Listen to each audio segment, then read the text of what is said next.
దత్తత తీసుకుంటారని చెప్పి ఎన్నికల కన్నా ముందు అన్ని సభలలో చెప్పి ఈరోజు ముఖ్యమంత్రి అయిన తర్వాత దాదాపు 6వసారి 7వసారి ఉమ్మడి జిల్లాకు రావడం జరిగింది. వారికి శిరస్సు వంచి చేతులెత్తి నమస్కరిస్తున్నా. మాకు ఇంత పెద్ద అవకాశం ఇచ్చి ఈ 99 పాలనలో ఇక్కడికి వచ్చి ఈ జిల్లాను, ఆసిఫాబాద్ జిల్లాను, మిగతా ఉమ్మడి ఆదిలాబాద్ జిల్లా అందరినీ కూడా ఒక రకమైన మీ పాలమూరు బిడ్డలతో పాటు కన్న బిడ్డలా చూసుకుంటూ ఇప్పటికీ 78 సంవత్సరాలు జరిగిన ప్రగతి గడిచిన 2.5 సంవత్సరాల చాలా ప్రగతి జరిగింది. ఇంకా చేయాల్సింది చాలా ఉంది. గౌరవ ముఖ్యమంత్రి గారు పూర్తిగా సంసిద్ధతతోటి ఎన్ని అయినా చేసేందుకు సిద్ధంగా ఉన్నారు ఇక్కడ ఈ జిల్లాకు. ఎందుకంటే ఎంత చేసినా కూడా తక్కువే అని వారికి కూడా తెలుస్తుంది. ఎందుకంటే వారు కూడా కరువు జిల్లా నుంచి వచ్చింది కాబట్టి వారి కరువు కష్టాలు ఏమిటో తెలుసు కాబట్టి తప్పకుండా ఈ జిల్లాను వారు చేస్తూ, ఇక ముఖ్యంగా ఈరోజు టీఆర్ఎస్ వాళ్ళు ఒక పక్క, బీజేపీ వాళ్ళు ఒక పక్క కళ్ళాలెంబడి తిరుగుతారు. వాళ్ళ పరిస్థితి వాస్తవంగా చెప్పాలంటే ఈరోజు ఏదైతే సభ ఉందో గడిచిన 2.5 సంవత్సరాల నుంచి కాంగ్రెస్ ప్రభుత్వం చేసిన సంక్షేమ పథకాలు, అభివృద్ధి పథకాలు ఇవన్నిటిని ఆమోదించడానికి ఇవాళ ఈ 99వ కార్యక్రమంగా ఈ కుమరంభీం జిల్లా కొండారెడ్డిపల్లె గ్రామం రెబ్బెన మండలంలో ఇంత పెద్ద ప్రోగ్రాం తీసుకొని ముఖ్యమంత్రి గారు వచ్చినాక ఇంత పెద్ద ఎత్తున తరలివచ్చిన ప్రజలందరికీ, అక్కా చెల్లెళ్ళు, అన్నాదమ్ములు, కాంగ్రెస్ పార్టీ కార్యకర్తలు, నాయకులు ప్రతి ఒక్కరికి శిరస్సు వంచి నమస్కరిస్తున్నా. ఈరోజు చాలా సందర్భాల్లో మాట్లాడిన ముఖ్యమంత్రి గారు చెప్పారు, ఏదైతే తుమ్మిడేటి ప్రాజెక్టును, తుమ్మిడి ప్రాణహిత ప్రాజెక్టును తిరిగి పునరుద్ధరించి పూర్తిగా మహారాష్ట్ర ప్రభుత్వంతో చర్చలు జరిపి హైట్ పెంచుకొని ఆ ప్రాజెక్టును తీసుకొచ్చి ఆదిలాబాద్ జిల్లా ఎంతవరకు వీలైతే అంత నేలను తడుపుతాను ఒక మాట చెప్పడం జరిగింది. అదేవిధంగా ఈరోజు ముఖ్యమంత్రి గారిని విన్నవించుకున్నది ఒకటంటే, కాంగ్రెస్ పాలనలో రాజశేఖర రెడ్డి గారు ముఖ్యమంత్రి ఉన్నప్పుడు ఏవైతే ప్రాజెక్టులు అయినాయో ఇవాళ ప్రాజెక్టులు, కొన్ని ప్రాజెక్టులు పూర్తయినాయి, కొంత 90% అయినాయి. కెనాళ్ళు, మెయిన్ కెనాల్ ఉంటే డిస్ట్రిబ్యూటర్ కెనాల్ లేవు. ఇట్లా దాదాపు ఒక 7-8 ప్రాజెక్టులు, జగన్నాపూర్ కానీ, ఎర్రవాగు ప్రాజెక్టు కానివ్వండి, లేకపోతే ఇక్కడ మన ఆ వట్టివాగు ఇప్పుడిప్పుడే నడుస్తుంది. అదేవిధంగా కుమరమి ప్రాజెక్టు, మన జయనూరు దగ్గర కానీ, బూసిమట్ట అక్కడ చాలా ప్రాజెక్టులు ఉన్నాయి.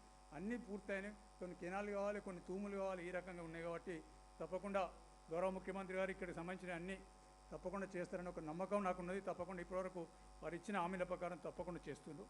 దాంతోపాటు ఇక్కడ గుండి బ్రిడ్జ్ అని నేను ఎమ్మెల్సీ ఉన్నప్పుడు శాంక్షన్ చేయించిందన్న.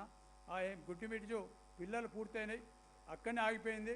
ఈ 10 సంవత్సరాలకు ఒక తట్టడి కంకర కూడా పెట్టేవాళ్ళు. దానికి కొంత డబ్బు ఎంత అవసరం చేస్తే దాంతో ఏమవుతుందంటే, గుండి అనే గ్రామం ఆసిఫాబాద్ కిలోమీటర్న్నరే ఉంటుంది. కానీ ఇప్పుడు దానికి రావాలంటే వాంకిడి ప్రమాణదానికి పోయి అట్లా మొత్తం యూషేప్ తిరిగి రావాల్సి వస్తుంది. దాదాపు 18-20 కిలోమీటర్ వస్తుంది. ఆ బ్రిడ్జి ద్వారా సిర్పూర్ కాదనగర్ కాన్స్టిట్యున్సీ కూడా అనుసంధానం ఏర్పడుతుంది. ఆసిఫాబాద్ కిలోమీటర్ ఉన్న ఆసిఫాబాద్ కూడా పట్టణం కూడా బాగుపడుతుంది. అదేవిధంగా ఇంకో అనారపల్లి అని ఒక బ్రిడ్జ్ ఉన్నది. దాని ద్వారా సిర్పూర్ కానీ, కాదనగర్ కానీ అన్ని గ్రామాలకు ఒక వారధిలాగా నిలుస్తుంది. దీంతోపాటు ఆసిఫాబాద్కు సంబంధించిన మట్టుకు గౌరవ ముఖ్యమంత్రి ఒక్కటే చెప్తుంది, ఇక్కడ మెడికల్ కాలేజ్ ఉంది. దానికి మొదటి తరం తెలంగాణ ఉద్యమకారుడు మొట్టమొదటిసారి మంత్రి పదవికి రాజీనామా చేసి తెలంగాణ ఉద్యమంలో చేరి ఆ తర్వాత ఏ రకమైన పదవి తీసుకుంటూ ఉన్న కొండా లక్ష్మణ్ బాబూజీ గారు ఈ పక్క వాంకిడి ఆసిఫాబాద్ పక్కకున్న వాంకిడి కాన్స్టిట్యున్సీకి సంబంధించిన వాంకిడి ప్రాపర్కి సంబంధించిన వ్యక్తి. ఈ ఆసిఫాబాద్ మెడికల్ కాలేజ్ ఏదైతే ఉందో దానికి కొండా లక్ష్మణ్ బాబూజీ పేరు పెట్టాలని ముఖ్యమంత్రి గారిని మనవి చేస్తూ, ముఖ్యమంత్రిని కోరుతూ, అదేవిధంగా ఇంతకుముందు చాలాసార్లు చెప్పడం జరిగింది గౌరవ ముఖ్యమంత్రి గారికి, మాకు ఉమ్మడి ఆదిలాబాద్ జిల్లాకు రాష్ట్రంలో ఉన్న 9 జిల్లాలకు ప్రభుత్వ యూనివర్సిటీలు ఉన్నాయి. మా జిల్లాకు లేదు. ఖచ్చితంగా మా జిల్లాకు ప్రభుత్వ యూనివర్సిటీ ఇక్కడ తప్పకుండా శాంక్షన్ చేస్తారని. ఎందుకంటే మంత్రాలయం సొంతం అని చెప్పలేదు. మంత్రాలయం ఎందుకు కోరుతున్నా అంటే, యూనివర్సిటీ చేసి బిల్డింగ్ లేటంత మాత్రం సరిపోదు. దానికి సరైన ఫ్యాక్టరీలు ఉండాలి. దాన్ని మొత్తం నడిపించే శక్తి సామర్థ్యాలు ఉన్నప్పుడు మాత్రమే యూనివర్సిటీ పూర్తిగా విరసిల్లి మంచి పేరు ప్రతిష్టత. కాబట్టి మంత్రాలకు యూనివర్సిటీ, ప్రభుత్వ యూనివర్సిటీ ఇవ్వాలని ముఖ్యమంత్రి గారిని కోరుతూ, ఇక 2-3 విషయాలు టీడీపీ టీఆర్ఎస్ వాళ్ళను బీజేపీ వాళ్ళని చెప్పదలుచుకున్నాం. ఇవాళ ఈరోజు ఈ రాష్ట్రంలో ఎన్నడూ లేని విధంగా పంటలు ఇంతవరకు 10 సంవత్సరాల టీఆర్ఎస్ ప్రభుత్వంలో 20 నుంచి 25 క్వింటాలు దాటి ఎన్నడూ రాలే వడ్డు. ఈరోజు 35 నుంచి 35 క్వింటాలు వచ్చినాయంటే అది రేవంత్ రెడ్డి గారి మీద వారదేవునికున్న ప్రేమ కావచ్చు, దయ కావచ్చు, తెలంగాణ పైన దయ కావచ్చు వచ్చినాయి. ఇన్ని రకాల పంటలు పండినాయి. మొక్కజొన్నలు కూడా ఇదివరకు 35 క్వింటాలు పండలే, ఇలా 45 తక్కువ 45 55 క్వింటాల వరకు పండినాయి. ఇన్ని రకాల పంటలు పండితే వాళ్ళు ఓర్వలేక వాళ్ళు ఏం చేయాలో తెలియక ప్రజలు మమ్మల్ని మర్చిపోతారు.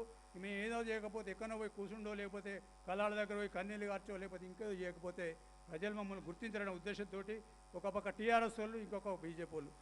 వాళ్ళు ఏమంటారంటే కన్నీళ్ళు కాలుతారు. కన్నీళ్ళు ఎవరు కాలుస్తలేరు, ఎందుకు కాలుస్తారు అంటే వాస్తవం చెప్తున్నా. ఇవాళ ఈ సభ సాక్షిగా ఇవాళ వచ్చిన ప్రజలు, ఈ సభకు వచ్చిన ప్రజలు 2.5 సంవత్సరాల నుంచి గౌరవ ముఖ్యమంత్రి రేవంత్ రెడ్డి గారు చేసిన ప్రతి కార్యక్రమాన్ని ఆమోదించారు. కాబట్టి ఆమోదించడం కోసం ఇక్కడికి వచ్చిన ఈరోజు మీరు అందరు వచ్చింది కాబట్టి గౌరవ ముఖ్యమంత్రి గారికి చెప్తూ ఖచ్చితంగా వాళ్ళ కాలం చెల్లింది. ఈ ఉమ్మడి ఆదిలాబాద్ జిల్లా ఇప్పుడైతే 10 ఉన్నాయి, డీలిమిటేషన్ 15 అవుతాయి.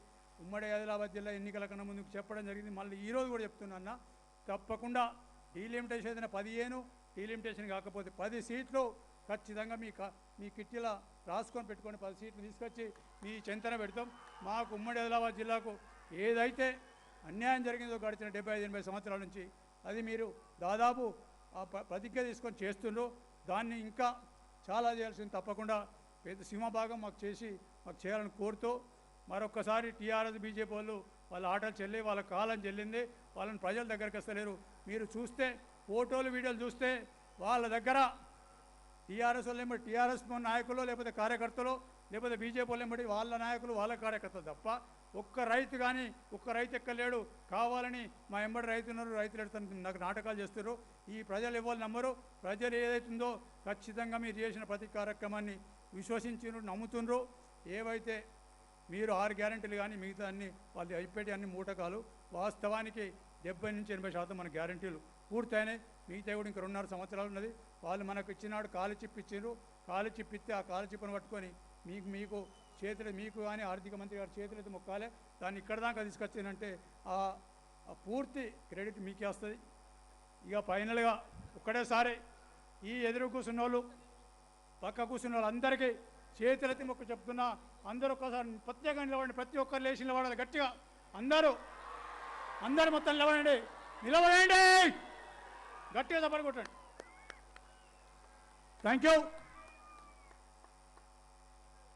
Thank you sir. గౌరవ మంత్రివర్యులు డాక్టర్ జి